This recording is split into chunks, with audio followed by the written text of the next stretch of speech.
It's a balmy 7 or 8 degrees this morning, and this is just a little bit of a preview to today's video. I did a pretty good project. Still got my little slider on my fork here. Just resetting my fork to make sure I knew what settings it was on, and trying to go somewhere between the road and race factory settings. And you'll probably have a laugh at the end. What I'll do in this video is I'll go through the settings for compression, rebound, and preload. And then after, I'll go through setup on a static sag and a weighted sag to try to hit, my magic number is somewhere between 25 and 30% sag on the front, and that would be ideal. It's right in between a racy setting like 20 to 25 versus a road setting between 30 and 35. So I'm going for a ride, but you guys can check out this video. Oh, my computer says +10. Still feels cold. But I was just laughing when I was thinking about that intro. You guys are gonna have a good laugh at whatever dyslexia I had the day when I was doing my sag measurements. It's right at the end of the video. I was just having trouble reading the ruler. I didn't know if the dashes were tenths or if they were like 2/10. And so I kept on messing up my numbers. So I put some funny notes on the screen so you can see that I actually did the actual math. Pretty funny. Back to the video.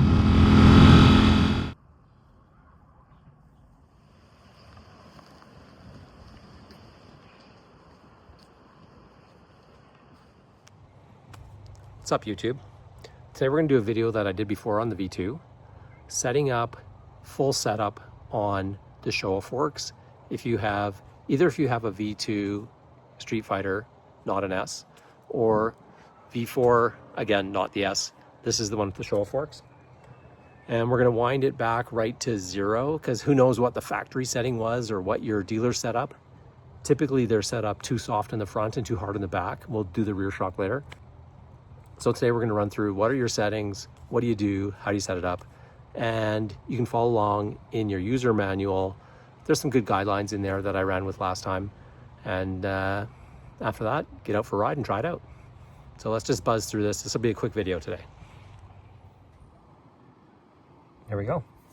All you need for your preload, 5mm hex wrench, and then for compression and rebound, screwdriver. And you can follow along on page, what is this, 73 in your manual. So first things first, 5mm hex wrench. On the bottom of your fork here, we're gonna mess around with your preload. So right down here by your Showa logo on either side, you've got this little red ring with your 5mm in there. You can see here, there's a high and a low setting. And what they'll say in your user manual is wind this all the way clockwise until it stops. And fair warning, there's lots of turns. There might be like 30 or 40 clicks. So go all the way clockwise and then go from there with the factory settings. So here we go. Standard road preload setting, 7 turns from fully open. Or preload, basically the race or track setting, would be 9 turns. So very subtle. I liked mine a little stiffer, so last time I went right in between. This time I'm going to try the road setting and see how it feels and then take it for a ride. So back to your fork here. The clicks are very positive. So as you start winding these back counterclockwise, you'll feel the first click. And it's about a half turn for each click. Now, same thing on the other side. Of course, you're on the other side, so it looks like it's upside down. There's all the way. All right, I'll start at the first click. 1, 2, 3, 4, 5, 6, 7. Now I've kind of cheated ahead here, but for your compression and rebound, compression is compression, Rebound is whatever Italian 10 is, tension maybe. And so what you want to do is start with them all the way open to the right. All right, back to the book. So factoring settings for compression from fully closed, so we're all the way closed, that's clockwise, -7 turns. Oh, my page came out. And for rebound, 5.5. Let's go do that. 5, 6, 7. Same on both sides. And then rebound, 5.5. And I'll just do the same thing. 1, 2, 3, 4, 5.5. So what I've done now there is just set my preload, compression and damping just to the baseline for the road setting. And then I'll actually ride it, see how it feels. And then I'm actually going to go back and, do some proper measurements and see how much sag I have and how much travel I have.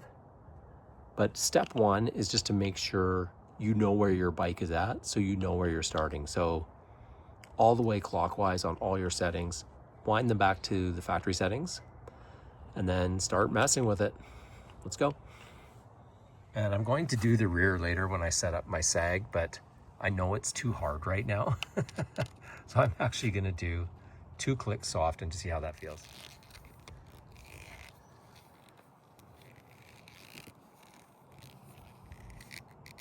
Oh, that's at the bottom.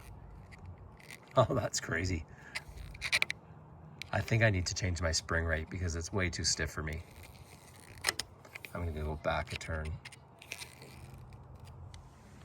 Here's the next level. Maybe this is another video. So here's my static sag, if you want to call it that. 10 mils. Double checking that measure. I just did it again. Exactly 1 inch. So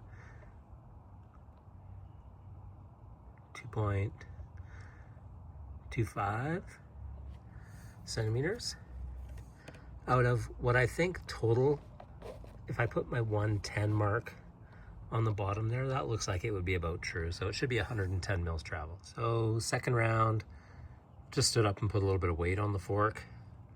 And I'm going to call it 30, 1, 2, 3, 3.3 centimeters.